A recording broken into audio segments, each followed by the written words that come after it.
আমি পদ্মজা, পর্ব ৮। লিখেছেন ইলমা বেহরুজ। সাথে আছি আমি রাফসান। আলো ফোটার পূর্বে নিদ্রা ত্যাগ করে 4 মা মেয়ে একসাথে নামাজ পড়ল। এরপর বারান্দায় শীতল পাটি বিছিয়ে 3 বোন পড়তে বসল।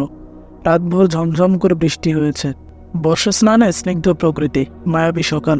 এমন সকালে কেউ ঘুমোতে চায়, আর কেউ বা বই পড়তে পছন্দ করে, অথবা পছন্দের অন্য যে কোনো কাজ করে। পূর্ণার ঘুমাতে ইচ্ছে করেছে, পড়া একদমই সহ্য হচ্ছে না। পড়া থেকে উঠে সে মনোবাসনা পূর্ণ করতে বিছানায় গায়ে নিয়ে দিল। সাথে সাথে ঘুমে হারালো। পদ্মজা অনেক ডাকলো, উঠল না। এদিকে স্কুলে যাওয়ার সময় হয়েছে।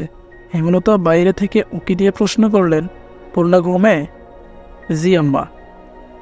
সে জানে না স্কুল আছে, তবুও কোন আক্কেলে ঘুমালো। মায়ের কঠিন স্বরে পদ্মজা ভয় পেল। পূর্ণা নির্ঘাত মার খাবে আজ। সে হেমলতাকে আশ্বস্ত করে বলল, তুমি যাও আম্মা, পূর্ণা কিছুক্ষণের মধ্যে তৈরি হয়ে যাবে। হেমলতা জানেন পূর্ণা এত সহজে ঘুম থেকে উঠবে না। অহরহ এমন হয়ে আসছে। যতই আদর করে ডাকা হোক না কেন, বৃষ্টিমাখা সকালে তার ঘুম ছুটানো যায় না। বাঁশের কঞ্চি পূর্ণা খুব ভয় পায়। কঞ্চির বাড়ি না খাওয়া অব্দি ঘুম পূর্ণাকে কিছুতেই ছাড়বে না। এ যেন ভূত ছাড়ানোর মতো। হেমলতা বাঁশের কঞ্চি আনতে যান, এদিকে পদ্মজা ডেকেই যাচ্ছে, পূর্ণা ওঠ, মারটা খাওয়ার আগে ওঠ। এই পূর্ণা, পূর্ণা রে, পূর্ণা ওঠ। পূর্ণা পিট করে চোখ খুলে আবার ঘুমিয়ে যাচ্ছে। প্রেমা এই ব্যাপারটা খুব উপভোগ করে। একটা মানুষ এত ডাকাডাকিতেও কি করে না জেগে থাকতে পারে? সে নিষ্কম্প স্থির চোখে তাকিয়ে আছে বড় 2 বোনের দিকে। হেমলতা হাতে বাঁশের কঞ্চি নিয়ে ঘরে ঢোকেন। তা দেখে পদ্মজা পূর্ণাকে জোরে চিমটি দিল। পূর্ণা মুখে বিরক্তিকর আওয়াজ তুলে আবার ঘুমিয়ে তলিয়ে গেল। তুই সর পদ্ম, ও মারের যোগ্য, পিটিয়ে ওর ঘুম ছোটাতে হবে। পদ্মজা মায়ের উপর কিছু বলার সাহস পেল না, দূরে গিয়ে দাঁড়ালো।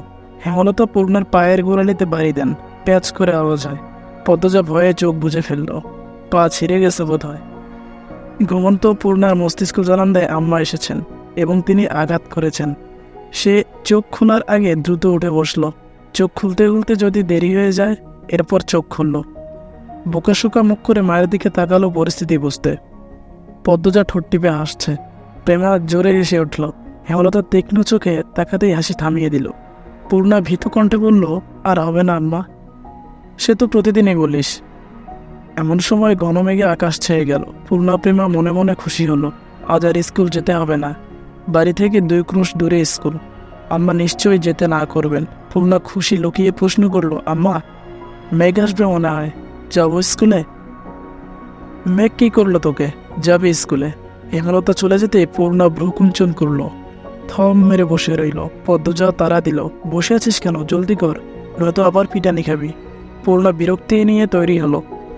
3 বোন স্কুলের দিকে রওনা দিল। বর্ষাকাল চলছে, রাতে বিরামহীন বৃষ্টি হয়েছে। রাস্তায় প্রচুর কাদা জমেছে। পথ চলা কষ্টকর। 3 বোন হাতে জুতা নিয়ে পা টিপে হাঁটছে। পিছলে পরে বই খাতা নষ্ট করার ভয়ে কাজ করছে মনে হয়। অর্ধেক পথ যেতে না যেতে আকাশ ভেঙে বৃষ্টি নামলো। পদ্মজা পথের পাশ থেকে বড় কচু পাতা ছিঁড়ে নিল 3টা।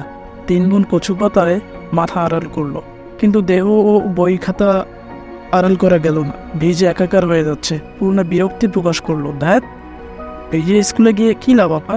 দেখো পায়জামা হাঁটু অবধি কাদায়, আর বৃষ্টির পানিতে কি হয়েছে। পদ্মজা চিন্তিত ভঙ্গিতে বলল, বুঝতে পারছি না কি করব, স্কুলে যাব নাকি বাড়ি ফিরবো। আপা বাড়ি যাই, বলল প্রেমা। পদ্মজা ভাবলো, এরপর 2 বোনকে বলল, ভিজে তো কতবারই গেলাম, আজও যাই, সমস্যা কি? অগত্যা স্কুলে যেতেই হলো। স্কুল ছুটির আগেও বৃষ্টি পুরোপুরি থামেনি। তখন গুড়ি গুড়ি বৃষ্টি পড়ছিল। বৃষ্টিতে ভিজেই বাড়ি ফেরার পথ ধরল 2 বোন। প্রেমার 1 ঘন্টা আগে ছুটি হয়েছে। পদ্মজা নিচু কণ্ঠে জিজ্ঞাসা করলো, আব্বা আসছিল স্কুলে? আসছিল, প্রেমারে নিয়ে গেছে। তোর সাথেও তো দেখা করলো। পদ্মজার গলাটা করুণ শোনালো। পূর্ণার মন খারাপ হয়। আব্বা কেন তার এত ভালো আপাকে ভালোবাসেন না? পূর্ণা পড়ে যাবি, সাবধানে হাঁট। পদ্মজা সাবধান বাণী দিতে দিতেই পূর্ণা ধপাস করে কাদামাটিতে পড়ল। পদ্মজা আটকে উঠল। পূর্ণার পা নিমিষে ব্যথায় টনটন করে ওঠে। পদ্মজা পূর্ণাকে তোলার চেষ্টা করে। পদ্মজাকে আঁকড়ে ধরে উঠতে পারছে না পূর্ণা। কাঁদো কাঁদো হয়ে পদ্মজাকে বলল, আপা পা ভেঙে গেল মনে হয়, কি ব্যথা করছে, মচকেছে বোধ হয়, ঠিক হয়ে যাবে, ওঠার চেষ্টা কর, আমার গলা ধরে চেষ্টা কর। গ্রামের পথ, গুড়ি গুড়ি বৃষ্টি, পথে কেউ নেই। গৃহস্থরা ভাত ঘুম দিয়েছে। সামনে বিলে থই থই জল, তার পাশে ক্ষেত, ডানে বামে কাদামাটির পথ, পিছনে ঝোপঝাড়। পদ্মজা সাহায্য করার মতো আশেপাশে কাউকে দেখতে পেল না। পূর্ণা পা সোজা করার শক্তি পাচ্ছে না, পায়ে প্রচণ্ড ব্যথা, ঠোঁট কামড়ে কাঁপছে সে। পদ্মজা না পারছে পূর্ণাকে তুলতে, আর না পারছে পূর্ণার কান্না সহ্য করতে। সে মনে মনে আল্লাহর কাছে সাহায্য প্রার্থনা করছে। পদ্মজার উৎসাহে পূর্ণা মনকে শক্ত করে পায়ের পাতা মাটিতে ফেলল। সাথে সাথে শরীরে ব্যথার বিজলি চমকালো। আপারে, পারছি না, আমার পা শেষ, মরে যাব আমি। এভাবে বলিস না, পায়ের ব্যথায় কেউ মরে না। আহত পা ফুলে 2 ইঞ্চি উঁচু হয়ে গেছে। তা দেখে আতঙ্কে পদ্মজার চোখ মুখ নীল হয়ে গেছে। তার কান্না পাচ্ছে খুব। পদ্মজা পূর্ণার পায়ে আলতো করে হাত দিতেই পূর্ণা চেঁচিয়ে উঠল, একটু সাবধানে হাঁটলে কি হতো, ইস এখন কি কষ্টটা হচ্ছে। আপা, পা ব্যথা খেয়ে নিচ্ছে। পদ্মজা খুব কাছে পায়ের শব্দ পেল। চকিতে চোখ তুলে ক্ষেতের দিকে তাকালো। মুহূর্তে ঠোঁটে হাসি ফুটে উঠল। সে পূর্ণাকে বলল, পূর্ণারে, আম্মা আসছে। হেমলতাকে দেখে পূর্ণার কলিজায় পানি পেল। মনে হলো মাকে দেখে ব্যথা অনেকটা কমে গেছে। হেমলতা ছুটে আসেন, পূর্ণার মাথায় হাত বুলিয়ে বলেন, কিছু হয়নি, এসব সামান্য ব্যাপার। এরপর পদ্মজাকে বললেন, তুই বইগুলো নে। হেমলতা এদিকে সেলাই করা কাপড় দিতে এসেছিলেন। যার কাপড় ছিল সে অসুস্থ, তাই যেতে পারছিল না। বাড়িতেও কোনো কাজে মন টিকছিল না, তাই ছাতা নিয়ে বেরিয়ে পড়েন। ঘরে চুপচাপ বসে থাকার চেয়ে একটা মানুষকে সাহায্য করা ভালো। ফেরার পথে তিনি দূর থেকে দেখতে পেলেন 2টো মেয়েকে। একটা মেয়ে পথে বসে আছে, আর একটা মেয়ে পাশে। বিপর্যস্ত অবস্থা তাদের। মেয়ে দুটিকে চিনতে পেরে বুক কেঁপে উঠল। পথ দিয়ে আসলে দেরি হবে, তাই তিনি ক্ষেতের পথ ধরেন। পূর্ণা ব্যথায় যেন নিঃশ্বাস নেওয়ার শক্তি পাচ্ছে না। একটা ভ্যান পাওয়া গেলে খুব উপকার হতো। 2 মিনিটের মাথায় ভ্যানের দেখা মিলল। অনেক দূরে ভ্যানের অবস্থান। ভ্যানে চিত্রা, লিখন শাহ আরও 2 জন। যখন কাছাকাছি ভ্যানের অবস্থান, তখন চিত্রা পদ্মজা আর তার মা বোনকে দেখল। উদ্বিগ্নতা নিয়ে ভ্যান থামাতে বলল। লিখনের নজরে ব্যাপারটা আসতে সে তাড়াহুড়ো করে ভ্যান থেকে নামল। চিত্রা আগে আগে এগিয়ে আসে, চোখে মুখে আতঙ্ক নিয়ে বলল, পূর্ণার কি হয়েছে? পদ্মজা বলল, কাদায় পড়ে পা মুচকেছে। হেমলতা, চিত্রা, পদ্মজা এবং পূর্ণাকে তুলে দিয়ে লিখন সহ বাকি 2 জন সহকর্মী ভ্যান ছেড়ে দিল। তারা হেঁটে ফিরবে। পা ব্যথা অনেকটা কম লাগছে। 2টি বালিশের উপর পা রাখা। ব্রেস নেই, পিঠায় ব্রেসের মতো কাপড় বেঁধে দিয়েছেন হেমলতা। যা ব্যথা পেয়েছে কয়েকদিন বোধহয় স্বাভাবিকভাবে হাঁটতে পারবে না। হেমলতা মুখ তুলে খাইয়ে দিলেন। এরপর বললেন, এবার খুশি? স্কুলে যেতে হবে না, কাজ করতে হবে না, সকালে উঠে পড়তে বসতে হবে না। পূর্ণা রাজ্যের দুঃখ নিয়ে বলল, সবই ঠিক আছে, কিন্তু এখন আমি টিভি দেখতে যাব কি করে? কোনো সাড়া না পেয়ে পূর্ণা বুঝতে পারল সে মুখ ফসকে ভুল জায়গায় ভুল কথা বলে ফেলেছে। সে বিব্রত হয়ে উঠল, ঢোক গিলল। এরপর কাছুমাছু হয়ে মেয়ে যাওয়া গলায় বলল, মোটেও খুশি হয়নি। বিকেলে মগা এসে জানালো মুন্নার বাপ খুন হয়েছে। কথাটা শোনার সাথে সাথে উপস্থিত সকলের মাথায় যেন বজ্রপাত পড়ল। পঙ্গু ভিক্ষুক অসহায় মানুষটাকে কে মারলো? এসব মানুষের শত্রু থাকে, এমনই শত্রু যে একদম মেরে ফেলল? হেমলতা শ্বাসরুদ্ধকর কণ্ঠে প্রশ্ন ছুড়লেন, কখন? মগা বলল, দুপুরের কথা।